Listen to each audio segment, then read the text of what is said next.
అప్పటి వరకు బాజా భజంత్రీలు మంగళ వాయిద్యాలతో మారుమోగిన కళ్యాణ మండపం చిన్న గొడవతో పెళ్లి మండపం ఒక్కసారిగా ఉలిక్కిపడింది. ఒకవైపు వధువరుల కళ్యాణం జరుగుతుంది, మరోవైపు పెళ్లి భోజనాలు కొనసాగుతున్నాయి. అయితే భోజనాల విషయంలో తలెత్తిన గొడవ కుర్చీలతో తలలు పగలగొట్టుకునే స్థాయికి చేరుకొని చివరికి పంచాయతీ పోలీస్ స్టేషన్ వరకు వెళ్ళింది.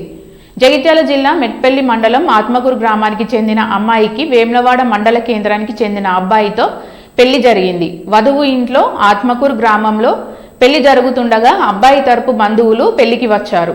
అప్పటి వరకు అంతా బాగానే ఉంది. సరిగా భోజనాలు చేస్తున్న సమయంలో అమ్మాయి తరపు బంధువులకు అబ్బాయి తరపు బంధువులకు మధ్య భోజనాల విషయంలో గొడవ జరిగింది. దీంతో ఒకరిపై ఒకరు అక్కడే ఉన్న కుర్చీలతో పరస్పర దాడులు చేసుకున్నారు. దాడుల్లో ఇరు వర్గాలకు గాయాలయ్యాయి. విషయం తెలుసుకున్న పోలీసులు సంఘటనా స్థలానికి చేరుకొని గాయపడ్డ వారిని హుటాహుటిన ఆసుపత్రికి తరలించి వధూవరులను మండపం నుంచి ఇంటికి పంపించి వేశారు. అనంతరం ఇరు వర్గాల ఫిర్యాదు మేరకు 16 మందిపై పోలీసులు కేసు నమోదు చేశారు. వాళ్ళ మధ్య వచ్చి గొడవ చేశారు. మా దగ్గర ఏం లేదు, ఇంట్లో అడిగారు అని మేమన్నాం.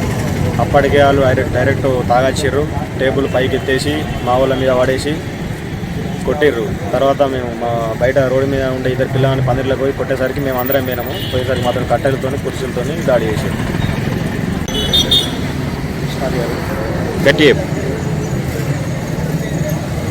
ఈరోజు పెళ్లి సమయంలో మధ్యాహ్నం 2:30 మేము సంఘ సభ్యులు అందరము అక్కడ వడ్డన చేస్తున్నాము. ఆ టైం లోపల ఆ పిల్లాని తరఫున వాళ్ళ మేనమామ, వాళ్ళ తమ్ముడు, పిల్లాని వాళ్ళ తమ్ముడు, ఇంకా వేరే ఇతర బంధువులు మాకు అక్కడ ఉన్న భోజనం అయిపోయిందని చెప్పి మేము చెప్పడం జరిగింది. చెప్పిన తర్వాత మాకు ఖచ్చితంగా మాకు అన్నం పెట్టాలి అని అంటే మేము మరి ఇక్కడ అయిపోయింది అని చెప్పి చెప్పేసరికి ఏ విధంగా అయిపోద్దని చెప్పి మమ్మల్ని ఆ భవన్లను తీసి ఎత్తివేసి అందులో మమ్మల్ని ఒకళ్ళను ఆ భవన్ల పైన ఎత్తివేయడం జరిగింది.